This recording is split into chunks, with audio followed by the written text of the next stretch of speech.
Welcome to this week's show. Hi, I'm your host, Denny Snyder, and you're watching USA Outback. This week, we've traveled out to Colorado to take you on a bow hunt for elk. We have a fantastic show planned for you, a lot of exciting action, some up-close and personal elk action with Hunting and Fishing World Incorporated. My guide, Terry's with me, Terry Elder. Yeah, we had one, 8 yards? Yeah, you don't get them much closer than that. We're just going to stab them with a knife, huh? We got some great action planned for you, but first, a word from these sponsors.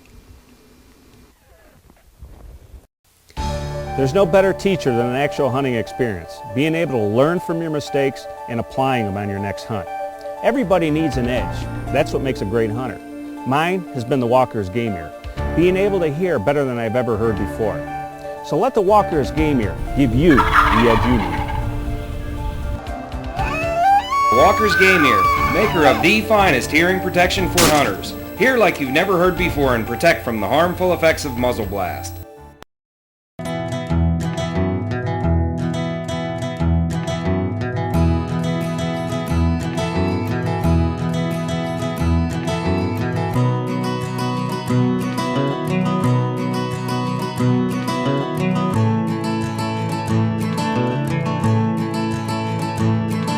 Cabela's, the world's foremost outfitter for hunting, fishing, and outdoor gear. Call us toll-free or shop online.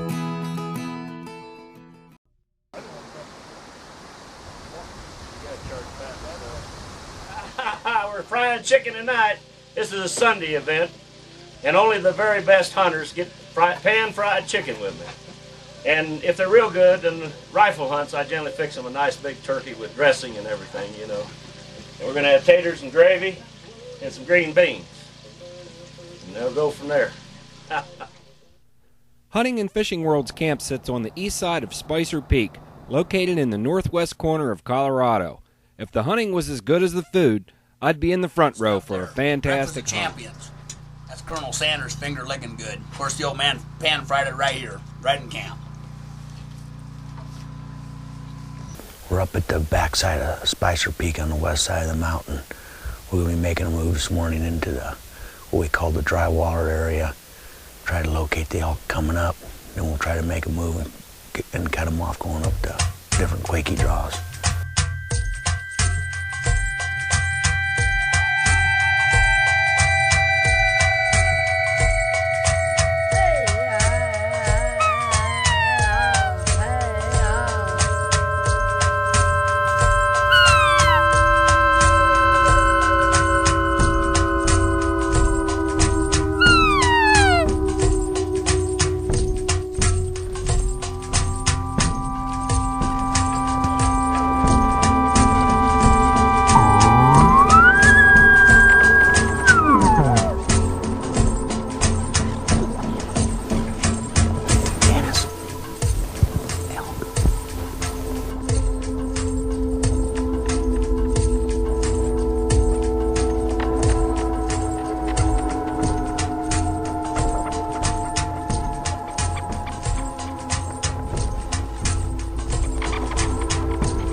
working the other way. Just trying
come off of this hay meadow down below. They go out in there at night and they feed on that hay, and then they work their way up as coyotes. And anyway, the wind's out of the south. So I was figuring most of our herds would break off this point and work this little sage meadow. What they're going to do is they're going to want to work and get up to the peak. They bed by the peak. And how we hunt them is if we don't intercept them and make a kill, we let them get on up in bed and we just leave them alone, kind of like whitetail hunting. We don't chase after them and try to catch up with them. But what happened was this herd come out down here and I seen a couple cows and I started cow calling them, trying to pull that lead cow down because I thought if she had some bull with her that he'd come with it. Well, sure enough, there was I think 6 cows, and then I seen the herd bull come up from behind.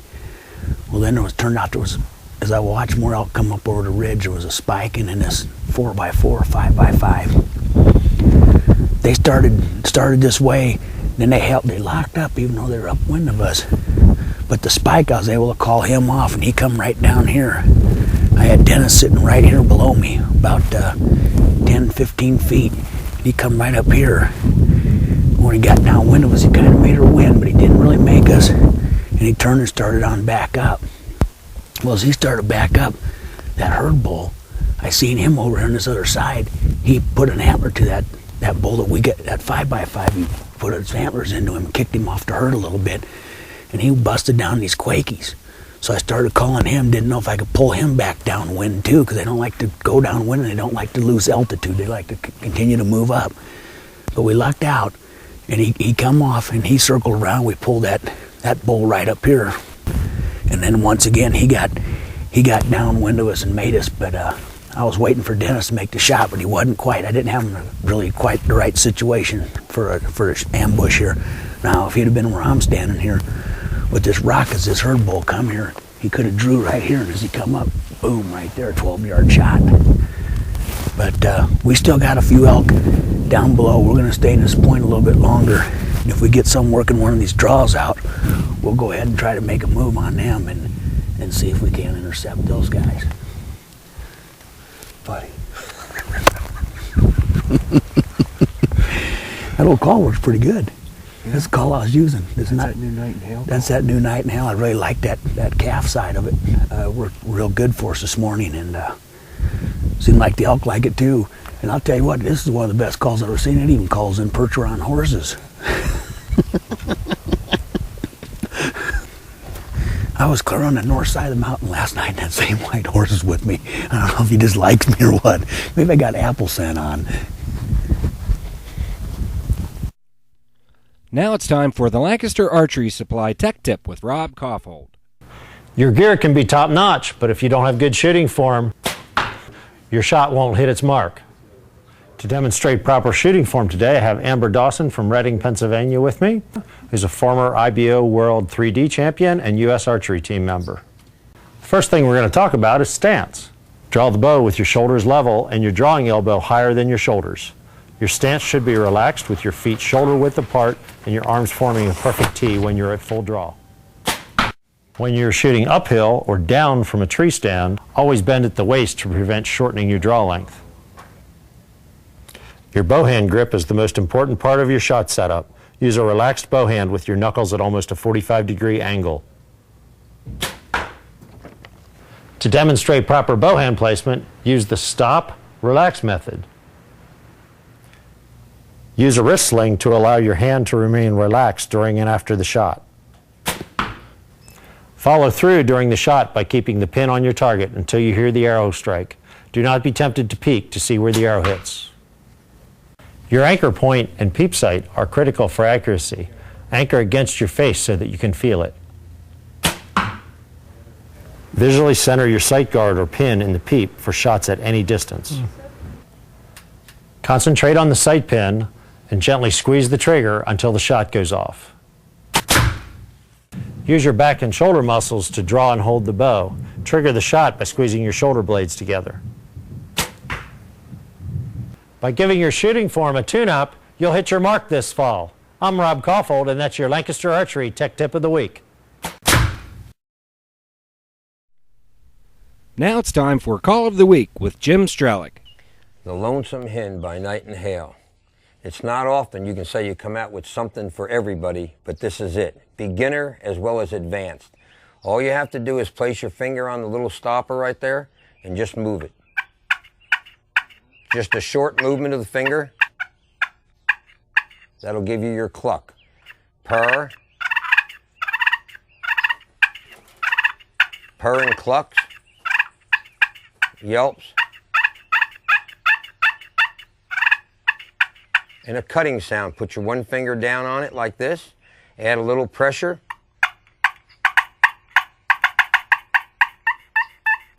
Right into a yelp.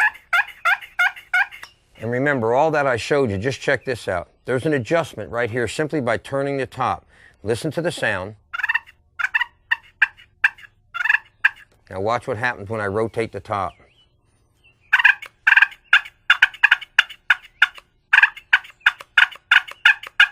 Your volume goes up. So there's a volume and adjustment on it. So when they're further out, you can get louder. When they get closer in, you can get softer. That's the Lonesome Hen.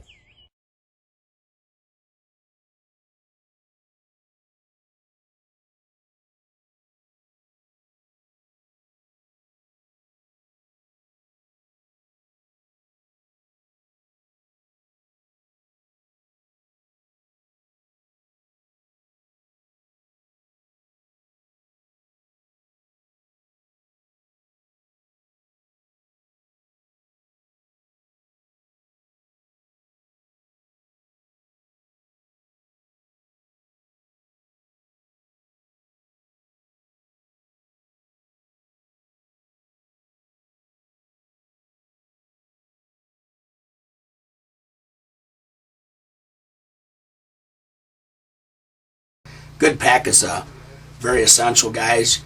You don't want to get something that's too big and heavy where it's going to wear you down, but yet you need to have the necessary things you're going to have on the mountain. You need to have hydration, some kind of a hydration source. You need to be able to carry your knives, your lights, all your calls. This particular pack, you can loosen this back piece up and slip on your, roll your camo up and stick it in there during the day as it starts heating up, which is nice to have.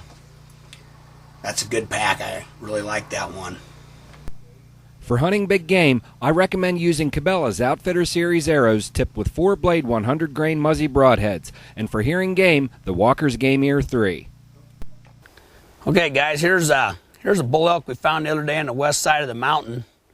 Like I said, we don't know how it died, but we found the whole animal laying there, and we brought the rack on in because it's too nice a rack to leave laying out there for the rodents to eat. And a lot of ways to prejudge a trophy rack is if these shovels are as long as the nose. That's like almost an automatic trophy if you can't see the rest of your points very well. He's got pretty good mass on him.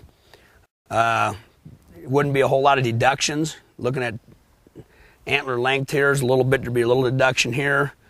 This don't have too much deduction compared to that one. This is known as your sword. It's got a pretty nice sword here. Then it goes off into what's called a well's tail, which a lot of guys, your trophies will have these well's tails on them. Unfortunately, he didn't grow a point over there on that side developing that well's tail yet, but he don't have a lot of width. But he's real pretty symmetrical. He's got some pretty good mass going through him. He's got some nice features on him, you know, with these upsweeped shovels. Would have been a beautiful bull. Me and Dennis have done some scouting today, and we found another spot we're going to set up on tomorrow morning. Those elk are uninterrupted, so now we're going to be hunting some different animals. We've been working down this east side, down out towards the National Forest. So we're going to be working up around some, there's 3 wallers up there. We've had a lot of archery kills through the years in this area. It's a lot of close-in, tight shooting. You don't get the big view you got this morning where you're looking out over the sage meadow. It's more dark timber, quakies, and tight shooting, but normally produces a pretty good elk, and hopefully we'll show you a good one here in a little bit. Terry brushed up our blind, and I placed a bottle of Code Blue scent to attract any elk in the area.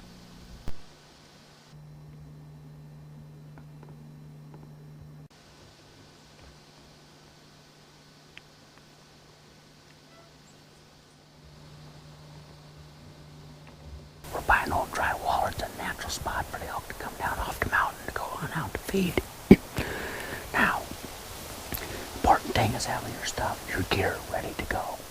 So when an elk walks out, you ain't fumbling around looking for your rangefinder, or your calls, or your scent odor neutralizer, or your wind dust, your bugle tube. You want everything ready to go. So if an elk comes in like right now, I got to make the least amount of movement to pick this up. Click him in for my shot. We just got settled in and we had our first visitors, a big spike and a cow.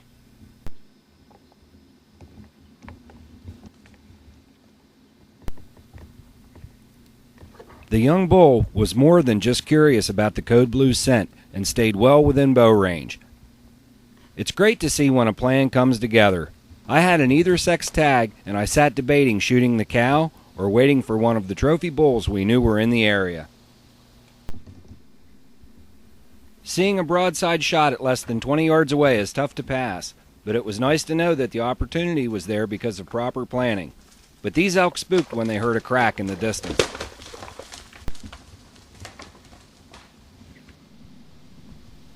Another young spike bull had decided to visit the wallow and keep us company until nightfall. The successful management of elk in Colorado can be attributed to proper management such as antler restrictions and other conservation projects by landowners, sportsmen, and organizations like the Rocky Mountain Elk Foundation. Someday this young bull could grow up to be the next state record, but for now, he was this evening's entertainment.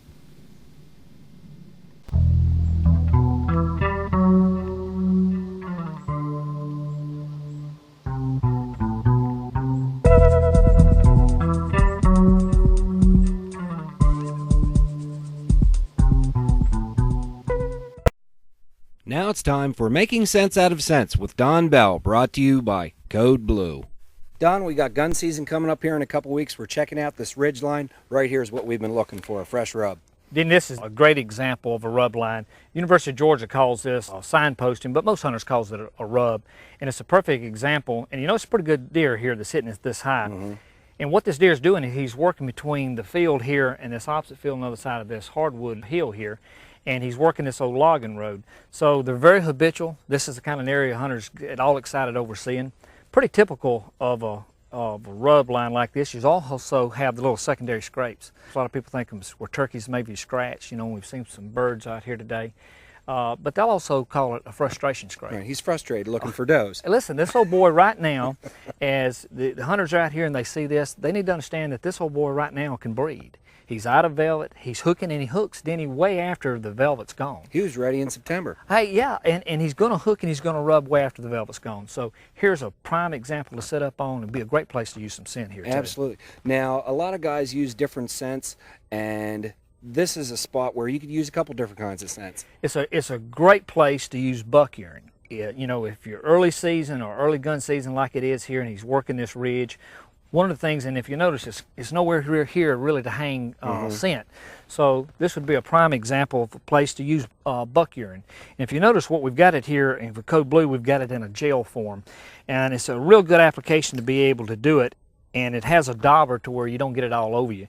And what you want to be able to do, and a lot of times hunters make this mistake, is they want to put the scent high. Mm-hmm. They don't pee that high, Don. No, they don't. And you know what happens is, the theory is, as humans, the higher we put it, the further in the wind it's going to go. That's only natural. Sure, but the problem with that is that you put it here, and I'm looking up. Behind my nose is my eyes, and you're going to make me look at you up in that tree. So what I like to do is put the scent waist high or below. You know, deer urinate on the ground, not up in a tree. So I'd put the scent down low. And you can also, like you said, use buck urine, and you can also use a tarsal here, either the actual tarsal gland, but we also have it in a tarsal gel, just like the buck. Yeah. So that's going to tell him another buck's in the area. What better way to keep that buck in this area if he thinks there's another buck out there trying to steal his girlfriend? Hey, he's going to hang in. He's going to look for the new guy in his area. You know, early season bucks are running together, so when they smell another buck, they want to come see who it is to be able to see who the new kid on the block is. So it starts off great. Hey, Denny, it gets better. So next time you go deer hunting, try this strategy to give you a successful hunt. Code Blue introduces standing estrus.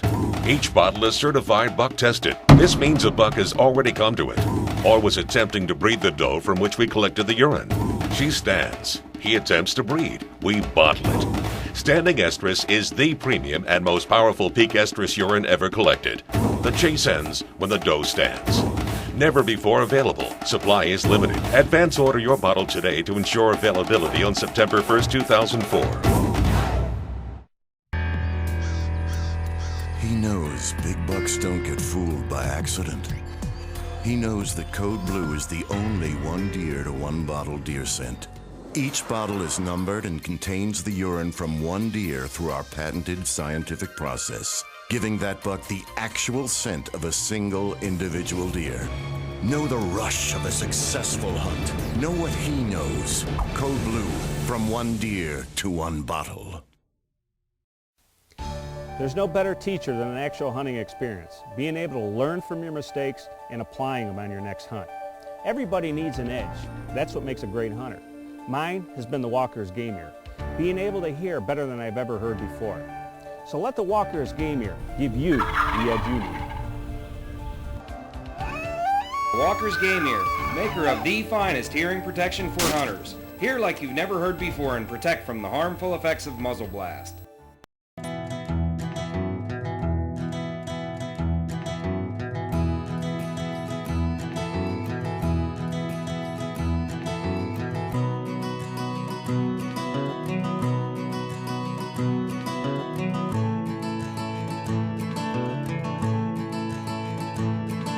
Cabela's, the world's foremost outfitter for hunting, fishing, and outdoor gear. Call us toll-free or shop online. Secrets of the Pros is brought to you by Walker's Game Ear. One mistake I've found is a lot of hunters come out in the timber and they bugle too much. And if the elk are not talking, you shouldn't be bugling. You got to do what the elk are doing. So when you come out in the timber, don't just come out here thinking you're going to start bugling elk in. If they're bugling, it's fine to bugle. It's like turkey hunting. If a tom's gobbling, you can gobble back. If they're not talking, you need to go silent, work your cow calls. So next time you go elk hunting, try this tip. We have all heated bunk houses and tents to cook in and serve in, and it makes a hunt that they can enjoy. We have help out in the field. We use Jeeps rather than horses, and we've had high success ratio in this area, and we run out of steam.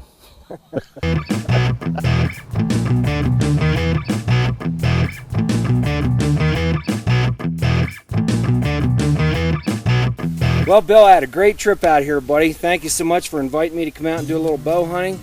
And Terry, we were so close, buddy. It's been our pleasure. So close. The very first day we had that big 5x5 come in, and we had the spike come in, what, 5 yards away? 5 yards. Had that 5x5 at what, 8? Yeah. 8 yards. I just couldn't quite get the right camera angle. I should have been sitting up where you were, and we would have had that 5x5 on the ground. Would have had him easy. Yep, and then the weather was kind of tough on us. The next few days it was hot, and the elk weren't moving. We did get into a couple spikes, and I could have shot a big cow, but I was after that big trophy bull that everybody dreams of.